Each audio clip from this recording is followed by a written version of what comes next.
وعلى آله وصحبه ومن تبعهم بإحسان إلى يوم الدين أما بعد. எல்லாம் வல்ல அல்லாஹ் தஆலாவை போற்றிக் கொள்வதாக அன்புள்ள இஸ்லாமிய சகோதரர்களே, நம்முடைய அடிப்படையான மார்க்க அறிவை பெற்றுக் கொள்வதற்காக நாம் ஏற்றிருக்கின்ற இந்த இஸ்லாமிய மார்க்கத்தை எப்படியெல்லாம் நாங்கள் பின்பற்ற வேண்டும் என்ற ஒரு அடிப்படையில் ஆசையோடு தொடர்ச்சியாக இந்த வகுப்புகளில் நாம் கலந்து கொள்வோம். சகோதரர்களே, இந்த வகுப்பு என்பது இது அகீதாவோடு சம்பந்தப்பட்ட இஸ்லாம் எந்த அளவுக்கு இந்த மார்க்கத்தை நம்முடைய ஈமானோடு சம்பந்தப்படுத்தி அகீதா என்கின்ற அந்த கோட்பாட்டின் அடிப்படையில் நம்முடைய வாழ்க்கையை அமைத்துக் கொள்ள வேண்டும் என்று சொல்கிறதோ, அதுதான் ஒரு முஸ்லிமுடைய பேசிக்காக அடிப்படையாக இருக்க வேண்டும் என்று சொல்கிறதோ, அந்த அறிவில் இன்றைக்கு முஸ்லிம் சமுதாயம் பின்தங்கியவர்களாக இருக்கிறார். இதனால் ஏற்பட்ட ஒரு பின்னடைவு தான் இஸ்லாமிய சமுதாயத்தில் அகீதா என்றால் என்ன, மன்ஹஜ் என்றால் என்ன, நாங்கள் எந்த அடிப்படையில் எந்த கோணத்தில் நாங்கள் இந்த மார்க்கத்தை படிக்க வேண்டும் என்ற அறிவு இல்லாமல் யார் எதை சொன்னாலும் அது மார்க்கம் என்கின்ற ஒரு அடிப்படையில் பின்பற்றுகின்ற நிலையை பார்க்கிறோம். ஆகவே முதலாவது முஸ்லிம்களாகிய நம்மிடத்திலே நம்முடைய ஏனைய வணக்க வழிபாடுகளை அதை செய்வதோடு நம்முடைய ஈமானை ஸ்திரப்படுத்துவதற்கான ஒரு அடிப்படை தான் இந்த அகீதா பற்றி ஒரு அறிவு. இது இல்லாமல் எந்த அமலை செஞ்சாலும் அல்லாஹ்விடத்தில் அது வைத்தாகும். ஒரு மனை ஒருவருக்கு அகீதாவில் தெளிவில்லை என்றால் அவர் தொழுவார், நோன்பு பிடிப்பார், இன்னபிற நல்ல காரியங்களை செய்வார். ஆனால் அவருடைய அகீதாவில் முரண்பாடு இருந்தால் அவருடைய அனைத்து அமலும் அல்லாஹ்விடத்தில் ஏற்றுக்கொள்ளப்பட மாட்டார். இதுதான் இஸ்லாம் சொல்லக்கூடிய அடிப்படை. இதற்காக அல்லாஹ்வுடைய தூதர் மக்காவிலே கிட்டத்தட்ட 13 வருடங்கள் இந்த அகீதாவுடைய பாடம் தான் நடத்தினார். லா இலாஹ இல்லல்லாஹ் முஹம்மது ரசூலுல்லாஹ், அல்லாஹ்வை தவிர வேறு யாரும் இல்லை, முஹம்மது ஸல்லல்லாஹு அலைஹி வஸல்லம் அல்லாஹ்வுடைய தூதர். இந்த வார்த்தைக்கு ஆழமான கருத்தை 13 வருடத்துக்கு மக்களுக்கு மத்தியிலே தெளிவுபடுத்தியிருக்கிறார். அன்னதெல்லாம் பெரிய யுத்தங்களுடைய பற்றிய வசனமோ இபாதத்தில் பற்றிய வசனமோ எல்லாம் இருக்கிறது கிடையாது. அப்ப அந்த 13 வருஷம் என்னென்ன போதிச்சார்கள் என்று நம்ம பார்த்தா இந்த அகீதா இன்னைக்கு லேசா நினைச்சு போறாங்க. லா இலாஹ இல்லல்லாஹ் வஸ்துக்கள் மீது எந்த நம்பிக்கையும் இல்லை, அல்லாஹ் நம்பிக்கை வைக்கணும், இதுதான் லா இலாஹ இல்லல்லாஹ்வுடைய மானான்னு சொல்லி ஒரு 2 நாள் 3 நாள் ஜமாத்து போயிட்டு வர விளக்க சொல்றாங்க. இதுதான் இன்னைக்கு லா இலாஹ இல்லல்லாஹ்வுடைய கலிமாவுடைய விளக்கமாக போயிருக்கிறது. நம்மள புத்தகத்தை அப்படிதான் படிச்சு அவ்வளவுதான். புத்தகத்துல வணக்கத்துக்குரியவன் அல்லாஹ்வை தவிர வேறு யாரும் இல்லை, முஹம்மது ஸல்லல்லாஹு அலைஹி வஸல்லம் அல்லாஹ்வுடைய தூதரும் அவர் அடியாரும் இப்படிதான் போடப்பட்டது. இதற்கு எவ்வளவு விளக்கங்கள் இருக்கிறது. இதற்கான வேண்டியே பல்லாயிரக்கணக்கான நூல்களை அரபுலகத்திலே அறிஞர்கள் மக்கள் மன்றத்திலே முன்வைத்திருக்கிறார்கள். இந்த கலிமாவோடு அகீதாவோடு சம்பந்தப்படுத்தி லட்சக்கணக்கான கிதாபுகள் எழுதப்பட்டிருக்கிறது. அதெல்லாம் உதாரணம் நம்ம படிக்கணும்னா நம்முடைய ஆய்வு தூதர் இமாம் இப்னு தைமியா ரஹ்மத்துல்லாஹ் போன்றவர்கள் திருமணம் முடிக்காமலே அவருடைய வாழ்க்கையை கிதாபு எழுதிய காலம் தள்ளி அவர் காலத்தை ஓட்டிவிட்டார். கிதாபுகளை எழுதுவதிலேயே அவருடைய காலம் கடந்து போயிருக்கிறது. சிறையிலே அடைக்கப்பட்டார், அங்கேதான் மரணிக்கிறார். அந்த அறிஞருடைய அந்த தியான வரலாறுகளை எல்லாம் பார்க்கிற போது நாம் இந்த மார்க்கத்தில் என்ன படிச்சிருக்கிறோம், யாரோ ஒரு சொன்னார், அவர் சொன்ன மார்க்கம் இந்த ஒரு மேற்கொண்டு நம்ம எல்லாருக்கும் ஒரு மூளையை ரேடியோவில் பேசிட்டார் அல்லது டிவியில் சொன்னாங்க, மீடியாவில் சொல்றாங்கன்றத அதுதான் மார்க்கம் நினைக்கிற சமுதாயம் பின்பற்றி போறாங்களே தவிர இது எப்படி வந்துச்சு, இது உண்மையிலே குர்ஆனிலே ஹதீஸில் உண்டா, இந்த ஆய்வு நம்மளுக்கு இல்லை என்றால் நம்ம செய்கிற எந்த ஒரு வணக்கத்திலுமே முரண்படி ஏற்பட்டுவிடும். அதனால் அல்லாஹ்விடத்தில் அந்த அமலுக்கான வெற்றியை எதிர்பார்க்க முடியாது. அதனால சகோதரர்களே, இந்த அகீதா வகுப்பு தொடர்ச்சியாக நடத்தப்பட வேண்டும் என்று இந்த பள்ளிவாசல் நிர்வாகம் முடிவெடுத்து நான் தொடர்ச்சியாக ஒவ்வொரு வாரம் நடத்த வேண்டும். சில சகோதரர்கள் அதற்கு முக்கியத்துவம் கொடுத்து வருகிறார்கள். உண்மையில் உங்களுடைய பிள்ளைகள் நிறைய பேர் இருக்கிறார், உங்களுடைய மாணவர்கள் இருக்கிறார், அவர்கள் இந்த வகுப்புகளுக்கு அனுப்ப வேண்டும். ஏனென்றால் அவர்களுக்கு அந்த அகீதா பற்றி அறிவு இல்லை என்றால் இதை எத்தனை ஜமாத்துகள் வந்தாலும் அவர்கள் கூட்டிட்டு போயிடுவாங்க. நம்மளுக்கு அது பற்றி தெளிவில்லை, நம்மளுக்குள்ள எப்படியா நற்பணி பெறுவோம், அதுதான் நம்ம டார்கெட் பண்ணணும். நம்மளுக்குள்ள நல்லா வந்துடும். தப்லீக் ஜமாத்தில் நம்ம ஓலவர்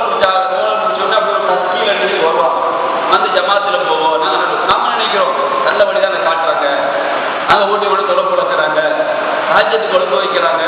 இப்படித்தான் அவங்க செய்வாங்க. நம்ம ஒரு கருத்தை சொல்றோம், ஆனா இவங்களோட பேசிக்கிறது இந்த தப்லீக் ஜமாத்துடைய அடிப்படை அகீதா என்ன? இப்படி நாம படிச்சுட்டா நம்ம யார் அனுப்ப மாட்டோம்.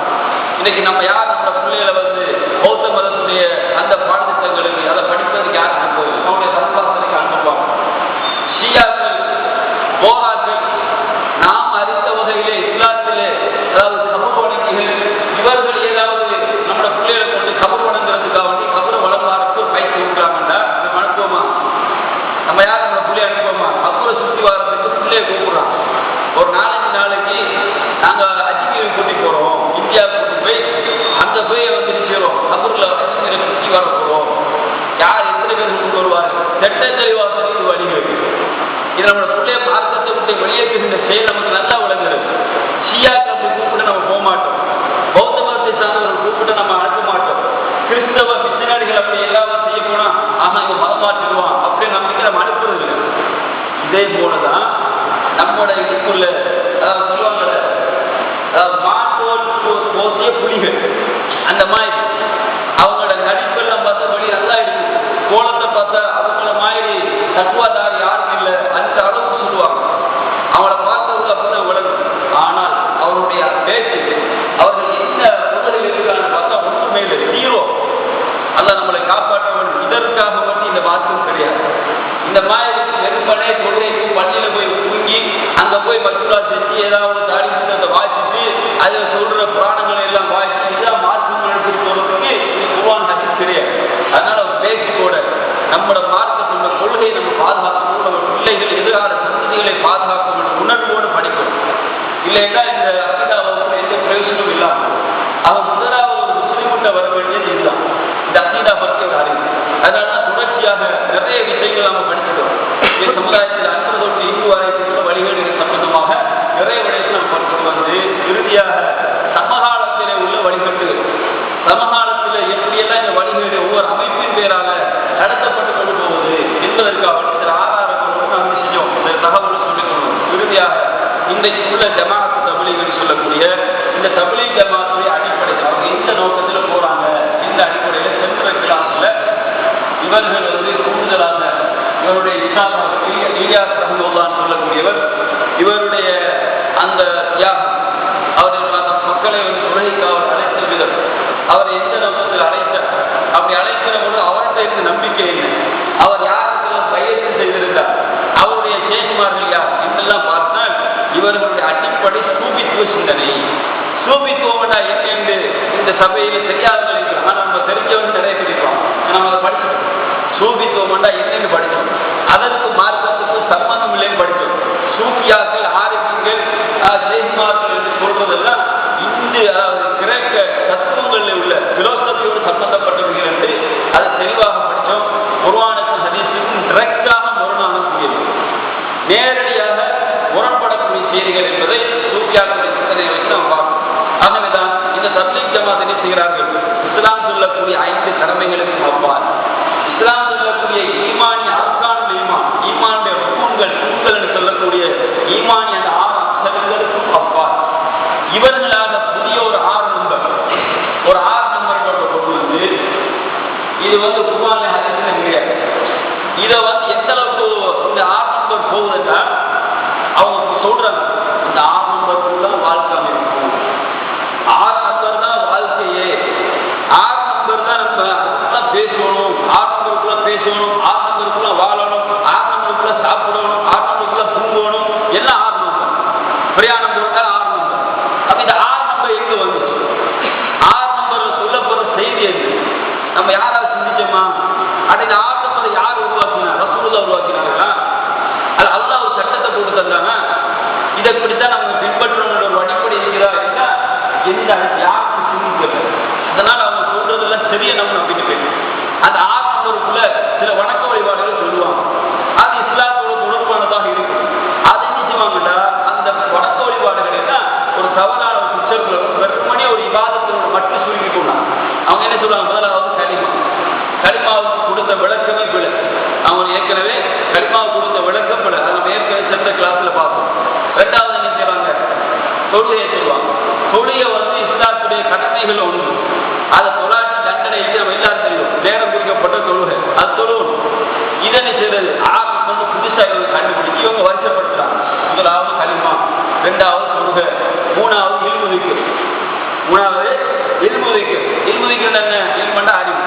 திக்கிறண்டா என்ன திக்கிறண்டா அல்லாஹ்வை ஞாபகப்படுத்தக்கூடிய வாசகங்கள் சுப்ஹானல்லாஹ் அல்ஹம்துலில்லாஹ் சுப்ஹானல்லாஹ் காலை மாலை இந்த மாதிரி அவுதாதுகள் இதைத்தான் திக்கிறண்டா. இதை இல்மு வைக்கிறன்னு பட்டியலை போட்டு இது ஒரு அம்சமாக இதை என்றாலும் ஒரு மனிதன் செய்ய வேண்டியது. அதே போல இக்ராம் என்று புதுசாக கொண்டு போகும். இக்ராம் அவங்களோட வார்த்தை தன் தேவையை பிற்படுத்தி பிற தேவையை முற்படுத்துவது. நான் தப்பிலிங்களை போனதான் சொல்லுவேன், அப்படியே தான் சொல்லுவோம். தன் தேவையை பிற்படுத்தி பிற தேவையை முற்படுத்தணும். இதுதான் இக்ராம். நான் ஒரு ஆளை கண்ணியப்படுத்தணும். இக்ராமோட வார்த்தையை கண்ணியப்படுத்துறது அதான் முறை, அதான் சரியான அதன் அர்த்தம். ஒரு ஆளை இக்ராம் பண்ணுறது. அப்ப இக்ராம் கவர்மெண்ட் தன் தேவையை பிற்படுத்திட்டு அவர் தேவை கொடுக்கும். இது ஒரு அவருடைய அடிப்படை. அடுத்ததாக இக்லாஸ் மன தூய்மை அப்படின்னு சொல்லி போடுவாங்க. அடுத்தது தபிலீக் என்ன அவங்க தபிலீக்குடைய அர்த்தம் என்ன? நம்ம எல்லாம் தபிலீக் தான் சரி பேசுறது தபிலீக் தான். தபிலீக் என்ன அவங்க மட்டும் தான் செய்யறாங்க நினைக்கிறாங்க. தபிலீக்குடைய அர்த்தம் என்ன? பல்லக சொல்லக்கூடிய மிகை அரபு சொல்வதற்கு அந்த ஒரு சொல் தபிலீக். எச்சி வைத்தல் இது எல்லாரும் செஞ்சாங்க. எல்லா நபிமாரும் அதை செஞ்சது. இவங்களா புதுசாக கண்டுபிடிச்சா எச்சி வைத்தல் என்ற பகுதி எல்லா நபிமாரும் செஞ்சது. நம்ம ரசூலுல்லாஹ்வுடைய சமுதாயமான நம்மளுக்கு அல்லாஹ் நினைக்கிறான், நீங்கள் எச்சி வைக்கிற பொறுப்பை தருகிறான். அப்ப எச்சி வைக்கிற ஒரு ஜமாத் தபிலீகை செஞ்சுட்டாங்க. நாங்க தான் அந்த கூட்டம் விட்ட மாதிரி தன்னை ஒரு பிக்சரை காட்டுறோம். அப்ப நம்ம எல்லாம் தபிலீக் பண்ணாத மாதிரியும் அவங்க மட்டும்தான் தபிலீக் பண்ற மாதிரி ஒரு பிக்சரை காட்டி சமுதாயத்தில் ஆக்கம் வர வச்சுதான் எல்லா மக்களும் செய்யறாங்க. இதுக்குள்ள நம்மளோட வாழ்க்கை முடியும் அப்படின்றது சில மக்களுக்கு போதிக்கிறது. சகோதரர்களே, இதெல்லாம் நம்ம செய்ய வேண்டிய அன்றாடம் செய்யக்கூடிய தொழுகைகள் சொல்லுவோம். ஒரு முஸ்லீமாக சொல்லுவோம், 5 நேரம் சொல்லுவோம்.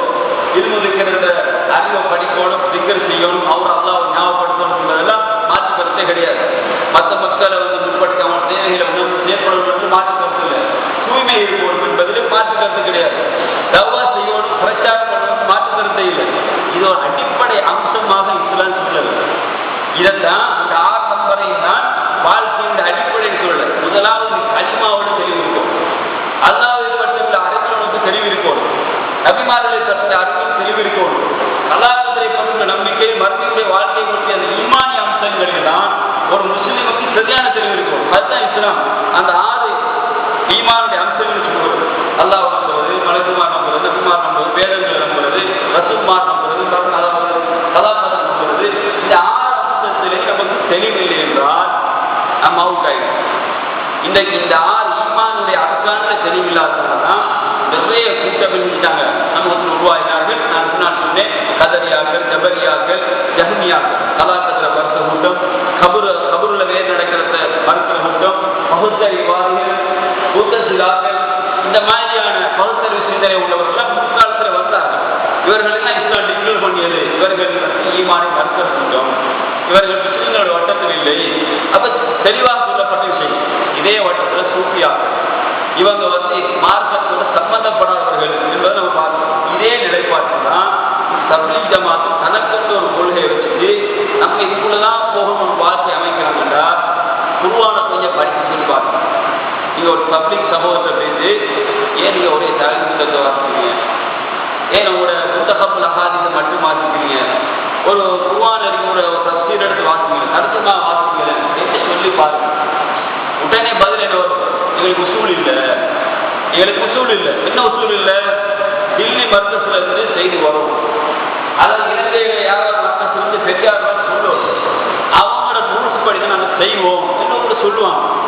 இதை நீங்க நம்புவீங்க. ஆமா அவங்க அந்த அடிப்படையில் செய்யறாங்களோ, அப்படித்தான் வரணும், அப்படித்தான் இருக்கணும் நம்ம நினைச்சிருவோம். ஆனா இந்த நினைப்பு இல்லை. நம்ம என்ன கேட்கணும்னா, அல்லாஹ்வுடைய தூதர் இந்த உலகத்தில் இந்த மார்க்கத்தை மக்கள்கிட்ட கொண்டு வரதுக்கு அடிபட்டு உதப்பட்டு சொத்துக்களை இழந்து ஊரை இழந்து சஹாபாக்களோட ஹிஜ்ரத்தில் இவ்வளவு தியாகம் செஞ்சு தந்த ஒரு மார்க்கம். இந்த மார்க்கத்துல குர்ஆனும் ஹதீஸையும் ரெண்டையும் பின்பற்றுகின்ற சமூகம் தான் வெற்றி பெறும் என்று சொல்லிட்டு போயிட்டாங்க. அதை ரெண்டையும் விட்டு வேறொன்று நீங்க தூக்கி பிடிச்சா வழிகட்டு போயிருக்கிறது. ரசூலுல்லாஹ் சொல்லியிருக்கும் போது உங்களோட டில்லி பெரியார்கள் யாரு, உங்களோட அறிஞர்கள் யாரு, உங்களோட ஷேக்மார்கள் யாரு, ரசூலுல்லாஹ்வுடைய இவங்க பெரியவர்களா அப்படின்னு ஒரு கேள்வியை கேட்டாலே நம்மளுக்கு தெளிவாக நிலைப்பாடு என்ன? பகவர்களே வெளித்தோற்றத்தில் நல்லவர்களாக இருப்பார்கள். இப்படித்தான் எல்லா வழிகளில் ஜமாத்து உருவாகி. நீங்கள் காத்தியானுடைய மிர்சாவுலாவை பார்த்தால் ஒரு சேகநாயகம் போல இருக்கிறார். மிர்சாவுலா பார்த்தீங்கன்னா அல்லப்பா கட்டி தாடி வச்சு அப்படித்தான் ஷியாக்களை பாருங்க. கொமேனி ஒரு ஷியா, ஒரு ஷியா ஒரு இமாம், அவருடைய ஷியா ஒரு இமாம். ஈரானில் நடக்கக்கூடிய ஆட்சி.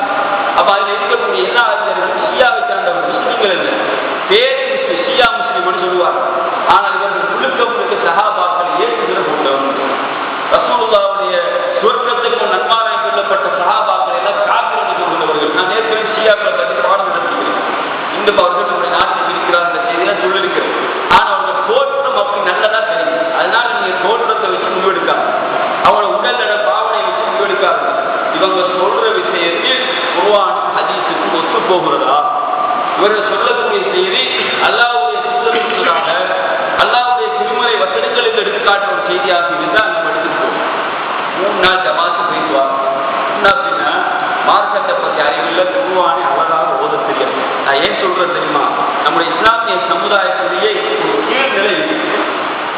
எத்தனையோ பெரிய மார்க்கம் படித்தவர்கள், குர்ஆனின் மரணமிட்ட ஹாஃபிதுகள், குர்ஆனை தஜ்வீதின் முறைப்படி அழகாக ஓதக்கூடிய ஹாஃபிதுகள் நம்முடைய சமுதாயத்தில் இருக்கிறார்கள்.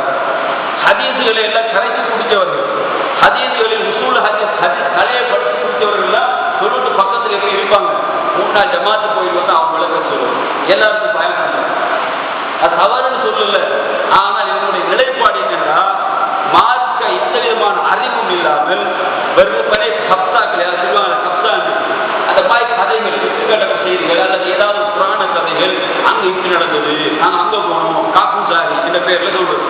அதுக்கு பேர் காக்குசாரி. ஏன்னா அங்க போய் நடந்த பொய்யலை சொல்லி யாராவது சொல்லியிருப்பான், அதை அப்படியே கொப்பி கொண்டு வந்து இங்க பேச பண்றது. யாராவது சொன்ன ஒரு பெரியார் சொல்லி அதை கொப்பி பண்ணி இங்க பேச பண்ணிவிடும். இதுதான் நடக்குது. இதுல உண்மை போய் யாருன்னு அதை பார்க்கறது. ஆனால் ஒரு சம்பவத்தை சொல்றேன். ஒரு சகோதரர் சொல்ல செய் இந்த அளவுக்கு பெரிய மோனை பொருளுக்கு அவர் தெரிகிறார். இவர் எழுதி பயம் பண்றார். என்ன சொல்றாரு தெரியுமா? ஆஷா, நான் ஒரு இடத்துக்கு போனோம். அந்த இடத்துல போக்கல நான் வந்து டொய்லெட்டுக்கு போனேன். டொய்லெட்டுக்கு போனா பேச்சு வரும்போது எனக்கு நிறைய கடன் பிரச்சனை இருந்துச்சு. அவர் சொல்ற அப்பதான் அவங்க மக்கள்கிட்ட சொல்லி மயக்குவாங்க, எனக்கு நிறைய கடன் பிரச்சனை. நான் இந்த வேலையில போயிட்டு டொய்லெட்டுக்கு போகல. அப்படியே டொய்லெட்டுக்கு போகல ஒரு மனுஷனை நான் கண்டேன். அந்த டொய்லெட்டுக்குள்ள கண்டார். அவர் பார்த்து இருந்தார். அவர் என்ன செஞ்சாரு, இவரோட கையில கொடுத்து இதை கொஞ்சம் வச்சுக்கோங்க, நான் வந்து பாத்ரூம் போயிட்டு வர காட்டுங்க. இவர் சரி வருவாரு, அவசரம் போகலாம் அப்படின்னு நிற்கிறாரோ, ஆள் வரவே இல்லை. உச்ச நேரம் பார்த்துட்டு வராது பார்க்குறாங்க. எல்லா டொய்லெட்டும் ஆள் இல்லைன்னு இவர் வெளியே வந்து பார்சலை விரிச்சு பார்த்தா கட்டுக்கட்டா நோட்டு சரி. எப்படி அமித்ஷாக்கு அமித்ஷா சொன்னாரா, உங்களுக்கு இது அல்லாவுடைய மலக்குகள் வந்து உதவி செய்திருக்கிறார்கள். சபையெல்லாம் கலந்து போது சுபானவங்களும் அப்படி எவனுக்காவது அறிவு செஞ்சான். டொய்லெட்டுக்குள்ள கூட மலக்கு வருவார். இல்ல சொல்றேன், ஏன் இப்படி ஒரு புனிதமான இடத்துல வச்சு கொடுத்த நியாயம். டொய்லெட்டுக்குள்ள சைத்தானா இருப்பான், அங்க போக துவாவிக்கு போவேன் ரசூலுல்லாஹ் அல்லாஹ் இன்னி அவுது பிக்கபில் குதுஸி வல் கபாய். சைத்தானை விட்டு பாதுகாப்பு தேடுறேன். ஏனென்றால் இன்னைக்கு மக்களை ஒரு வகையாக செஞ்சாங்க, பயப்படுத்தாங்க. இப்படி சொன்ன உடனே அவர் மக்களை கேள்வி கேட்கிறவங்க இல்லை, அதை யாருமே மக்கள் பெரியவரை மூளை மருத்துவத்தை கொண்டு கேட்டுருப்பான். அப்ப பள்ளியில் அல்லாத மாநிலத்தில் பொய்யை இடுகட்டி சொல்கிற சமுதாயமாக இருக்கிறார்கள். இவரிடத்தில் எந்த விதமான மாற்றத்துடைய அடிப்படையும் கிடையாது, அசீதாவும் கிடையாது. ஆகவே சகோதரர்களே, இவர்கள் பற்றி நாங்கள் நிறையவே தெரிந்து கொள்ள வேண்டிய சில விஷயங்கள் இருக்கிறது. அதோடு சில உதாரணங்களை இன்றைக்கு நான் சொல்வேன். அவர்களுடைய அந்த கிதாபு அவர்களுக்கு வேத புத்தகமாக இருக்கக்கூடிய அப்படியே சாடி போகும், சாடி போகும்னு சொல்லி அவர் வேத புத்தகம் படிப்பாங்க. அது இப்ப நிப்பாட்டு சொன்னாலும் நான் கண்டிருக்கிறேன். தூங்க போகலன்னு அது அப்படியே வேக்கிறது இருப்பான். ஒரு கையில கூடிய இதொன்று கொள்வார் அமித்ஷா கையில இருக்கு. அதில் என்ன செய்வாருன்னா, வியாபாரத்தை படிக்கணும், எங்களுக்கு உசூல் வியாபாரம் படிக்கணும் அப்படின்னு சொல்லிட்டு வியாபாரத்தை வாசிக்கிறது. படுக்க போகலன்னு சரி இல்லை, தூங்க போகிறது எல்லாரும் கூப்பிட்டு வச்சு உசூல் சொல்றோம் சொல்லிட்டு இதை வாசிக்கணும். அதுதான் பக்கத்தில் அதை வச்சுக்கொண்டே வெளியே வாசிப்போம். ஆயுத கூட்டம் கொண்டு எத்தனை சகோதரர் பாவம். இதில் மாற்றுத்திறனாளிகள்லாம் பெரிய பெரிய டாக்டர்ஸ்மார், இன்ஜினியர்மார், பெரிய அறிவாளிகள், உலக அறிவாளி. அவ்வளவு இதெல்லாம் நீங்க யாருமே வியந்து போகக்கூடாது. டாக்டர்ஸ் இதில் இருக்கிறாரா, ஒரு எச்சில் இருப்பான். ஏன்னா மார்க்கத்தில் திரும்பி யாருக்கு அந்த நாடுகிறானோ அவர்களுக்கு தான் அதை கொடுப்பான். அங்கிட்டு இருக்கிறார், இந்த ஒரு கணக்கு தினேச்சர் அங்கிட்டு இருக்கிறார். இப்படியே நாங்கள் என்ன செய்யக்கூடாது, உலக கல்வியை வச்சு மாற்றத்தை ஒப்பிடக்கூடாது. உலக கல்வி யாருக்கும் நல்லா கொடுத்துருவோம். இன்றைக்கு பெரிய பெரிய சயின்ஸ் எல்லாம் அடுத்த பக்கத்துல இஸ்லாமிய மார்க்கத்தில் இல்லை. அப்ப சகோதரர்களே, இந்த அளவுகள் மட்டும் இருந்தால் நாங்கள் இருப்பது உண்மையோடு தெளிவாகும். ஆகவே நாம் நல்லா நாடுகிறவர்களுக்கு இந்த மார்க்கத்திலே தெளிவை கொடுப்பான், அவர்களை இந்த மார்க்கத்துக்கு அவனுக்கு பயன்படுத்துவான். ஆகவே அல்லா நமக்கு தந்திருக்கிற பெரிய ஒரு பாக்கியமாக நினைத்து எங்களுடைய ஈமானை புதுப்பிப்பதற்காக, நாங்கள் இருக்கிற கொள்கையை உறுதிப்படுத்துவதற்காக தான் இந்த அகீதாவுடைய வகுப்பு நடைபெறுகிறது. ஆகவே நாங்கள் தொடர்ச்சியாக கலந்து கொள்ள வேண்டும். இன்ஷா அல்லாஹ் இந்த தப்லீக் தாலீம் வகுப்பு இவர்கள் செய்த நிறைய ஆபத்தையும் நிறைய அந்த கதைகள் கல்லாக்களை எல்லாம் கொஞ்சம் முரண்டு பார்த்தாலே போதும். இது எந்த அளவுக்கு ஒரு குப்பையான ஒரு புத்தகம், அதாவது இது ஒரு பெருசா வேத வாக்கியமாக படிக்கலாம். இந்த தப்லீக் தாலீம் வகுப்புல தொழுகை சிறப்பட்ட ஒரு பகுதி, தொழுகை சிறப்பு, அது எல்லா சிறப்பு தான். அங்க அடிப்படை எதுக்கு படித்து கொடுக்கறதில்ல. அல்லாஹ் அஸ்மான் சிபாத்துகள், எப்படி நம்ம இறைவனை வணங்கணும், அவன் நம்பணும், ஈமான் எந்த அம்சம் படித்து கொடுக்குறாரு. வெறுமனே சிறப்பு சிறப்பு சிறப்பு விடிய விடிய குடுவான் மனுஷன். இந்திரியாரை பார்த்தாலும் குடும்பம், எந்த பார்த்தாலும் ஜிகிர் செய்வான். குடும்ப வாழ்க்கை, எந்த சமூக வாழ்க்கை, குடும்ப வாழ்க்கை, அது பற்றி எந்த ஒரு நிகழ்வு அப்படி இருக்காது. அதனால சிலவங்களை பாருங்க, வருந்த சரியான வருங்க, 4-5 குமர் பிள்ளைகள் இருக்குது வீட்டுல. இவரோட வேலை என்ன, பக்கு போகுது, கிளம்பி போகணும்னு சொல்லி அப்படியே கூட்டி கொண்டு போனா கிளம்பி அங்க இருக்குது 5-6 பிள்ளைகள் வயது போய் அது இன்னொரு ஓடுகிற நிலைகளுக்கு அந்த குமர்கள் மாறி இது அப்படி நிறைய பேர் பார்க்கணும். சில தகவல்மார்களுக்கு பொறுப்புணர்ச்சி இல்லாத, ஏன்னா அந்த அளவுக்கு மூளை கலவை செய்யப்பட்டிருக்கு. அதுதான் ஒரு சேருக்கு முன்னால் ஒரு குறியீடு எப்படி கலவை செய்யப்பட்டு இருப்பானோ, சேரு எதை செஞ்சாலும் தலை ஆட்மாய் தயாரிப்பானோ, இது போலதான் இவர்களும் நிலைப்பார்கள். இவருடைய அமீர் சொன்னால், இவர்களுடைய தலைமையும் சொன்னால் அதை அப்படியே கட்டுப்படுவோம், மார்க்கில் கேட்க மாட்டோம். இது சூபித்துவ சிந்தனை, இதற்கு மார்க்கத்துக்கு சம்மதம் இல்லை விளை கொடுக்கும். அப்ப இந்த கிதாபில் அவங்க என்ன செய்ய தொழுகை சிறப்பு பார்த்தீங்கன்னா 27ஆம் பக்கம் என்ன சொல்றாரு, அகப்பார்வை உள்ளவர்கள். இந்த கஷ்பு வார்த்தை, ஹக்கீகத்து, மாரிபத்து, தரீகத்து, ஷரியத்தை சொல்றதெல்லாம் சூபித்துவத்துடைய வார்த்தை சொல்றோம். கஷ்பு பார்வை, அது இந்த கஷ்பு பார்வை சொன்னதான் பார்த்து எல்லாரும் அல்ல இந்த பார்வை வச்சு பார்க்கணும். இவங்க அதுக்குள்ள சொல்லுவாங்க கஷ்பு பார்வை நீக்குது. கஷ்பு பார்வைண்டா அது இந்த ஆரிஃபீன்கள், அந்த மெய்ஞானம் பெற்றவர்களுக்கு மட்டும்தான் அது விளங்கும். இந்த கஷ்பு பார்வை உள்ளவர்கள் மட்டும் செய்வாங்களா, இவர்கள் பாவங்களை அப்படி தங்களை பார்ப்பாங்க. பாவங்கள் ஒரு ஜடமான பொருளா, ஒரு அது மாதிரி ஏதாவது ஜடமான சாக்கு பொருள், அதாவது சிம்மமான பொருளை இல்லையே. பாவ செயல் என்பது பாவத்தை எப்படி காண முடியும், செயல் நடக்கும் போது இதை இதனை பாவம் சொல்லிட்டு போகலாம். இவங்க பாவத்தை பார்ப்பார்கள். எப்படி பார்ப்பாங்க தெரியுமா, ஒருவர் புது செய்யற பொழுது ரசூலுல்லாஹ் ஹதீஸ் சொன்னாங்க இல்லையா, ஒருவர் புது செஞ்சா அவரோட முகத்தில் இருந்து அவரோட அந்த கண்ணால் செஞ்ச பாவங்கள், கையை கழுவும் போது அது கையால் செஞ்ச பாவங்கள் எல்லாம் வழி கொண்டுது, அல்ல சின்ன பாவங்களை மன்னிச்சிடலாம். இந்த ஹதீஸ் இந்த பாவத்தை ரசூலுல்லாஹ் சொல்லல, நான் அந்த பாவம் கழுவுக்கு போறது காண்கிறேன்னு சொல்லுது. நீங்க இப்படி உதவி செய்யறதால ஒரு சின்ன பாவங்கள் கையால் செஞ்சா கையை கழுவுனா